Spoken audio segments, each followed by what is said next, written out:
Grace and peace to you. It's good to be with you today. We have a book for today. It's called Who is My Neighbor?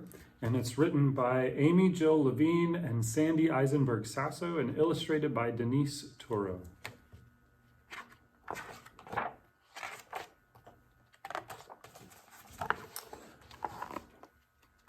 Once there was a town where only blues lived. There were navy and indigo, aqua and sapphire, powder blue and midnight blue. They planted irises and forget-me-nots and feasted on blueberries and blue cheese. They sailed on blue waters. Blue jays perched on branches and brilliant blue cracker butterflies shimmered. The blues thought they were the coolest colors.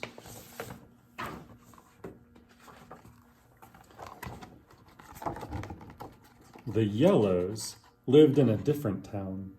There were gold and bronze, lemon and mustard, canary and pale yellow.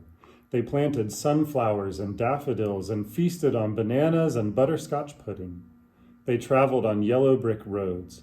Goldfinches perched on branches and busy yellow jackets buzzed.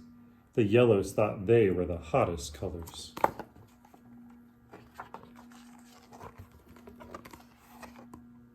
The blues and the yellows did not like one another very much. Be careful of the yellows. We are better than they are. They are not our neighbors. They warned their children not to go near the others. Be careful of the blues. We are better than they are. They are not our neighbors.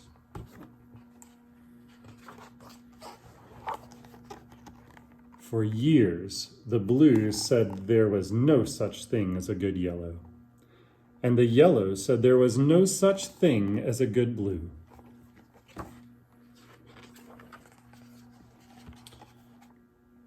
One day, Midnight Blue put on his best blue helmet and got on his blue bike. He loved cruising under the bright blue sky and passing by the tranquil blue lakes, singing a bluegrass tune. Then, out of the blue, someone passed by so close to Midnight Blue that he lost his balance. Bump! Thump! Midnight Blue tumbled to the ground. His knees started to turn black and blue. Midnight Blue needed help.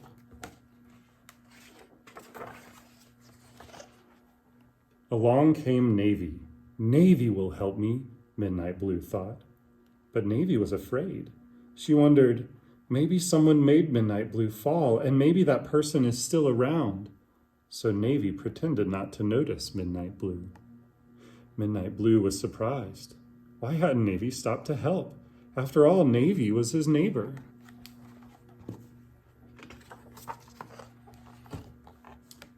Along came Powder Blue.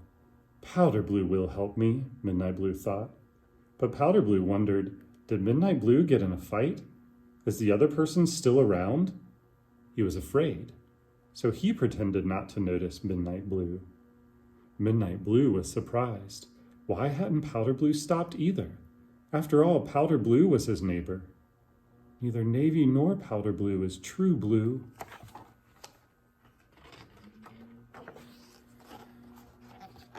Along came Lemon. Oh no, a yellow, thought Midnight Blue. A yellow will only make things worse. Maybe this yellow will steal my books. But Midnight Blue wasn't the only one who was scared. Lemon worried about helping a blue. What if that blue wanted to trick her? What if that blue jumped up and took her bike? Maybe she should just hurry by.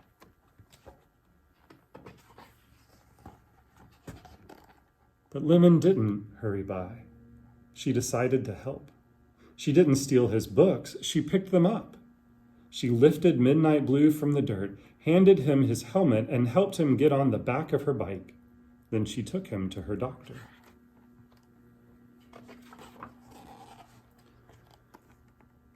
While they walked, Lemon gave Midnight Blue a butterscotch cookie. It was broken, but still delicious. Midnight Blue said, "You're a good yellow, not like the others." "Most yellows are good," Lemon said. "So are most blues," Midnight Blue said, and he smiled. He pulled out a small bag of blueberries and gave some to Lemon. They were a little squished, but still yummy.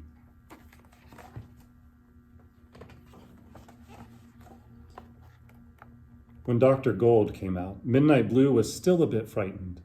Dr. Gold was another yellow, but Dr. Gold smiled at him. She shined a light into his eyes, checked to make sure nothing was broken, and put a bandage on each knee. Good as gold. Midnight Blue turned to Lemon and said, "Thank you for helping me. I would like to be your friend." Lemon nodded. "Of course, a good friend."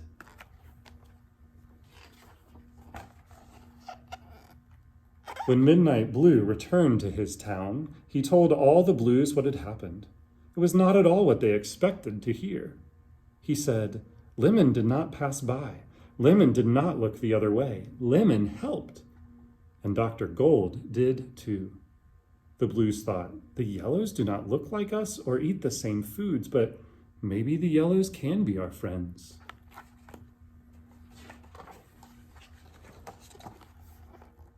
When Lemon returned to her town, she told all the Yellows what had happened. It was not at all what they expected to hear. She said, "Midnight Blue wasn't mean at all. He was thankful. He shared his blueberries. So sweet. From now on, we are going to be friends." The Yellows thought, the Blues do not know our songs or grow our plants, but maybe we can help the Blues and the Blues can help us.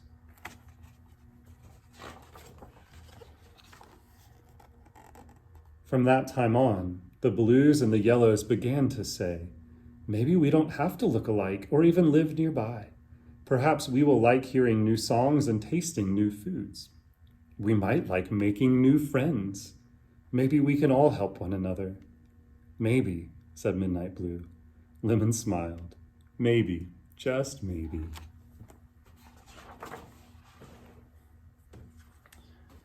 This is a great book that helps us think through who our neighbor is, who our friends might be.